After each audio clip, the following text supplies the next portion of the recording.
اور تیسرا جو نفل اعتکاف ہے اس میں علماء کا اختلاف ہے. امام شافعی رحمۃ اللہ علیہ کے نزدیک 1 دن سے کم کا اعتکاف جائز نہیں. تینوں بھی اماموں کا یہی اس کے اوپر فتویٰ ہے.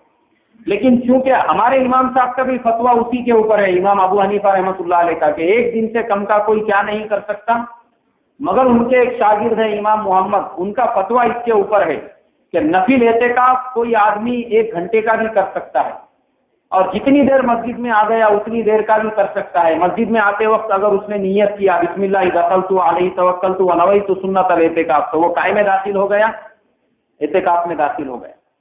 اب وہ ظہر کی نماز میں آیا، نماز پڑھ کے چلے گئے. اب وہ ظہر کی نماز کے جو اس کے 15 منٹ مسجد میں گزرے، یہ 15 منٹ قائم میں گزرے بھائی، اعتکاف میں گزر گئے.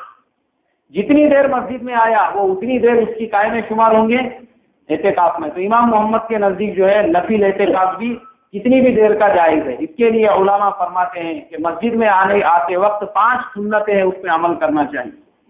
بسم اللہ بول کے مسجد میں داخل ہو اور سیدھا پیر مسجد کے اندر داخل کرے، بسم اللہ الرحمن الرحیم بولے اور درود شریف پڑھے، اور درود شریف پڑھنے کے بعد مسجد میں داخل ہونے کی دعا پڑھے، اللہم افتح لی ابواب رحمتک، اور پھر اعتکاف کی نیت کرے، بسم اللہ دخلت علیہ توکلت ونویت سنت الاعتکاف. تو آخری عشرہ اللہ نے ہم کو عطا فرمایا. اب یہ اعتکاف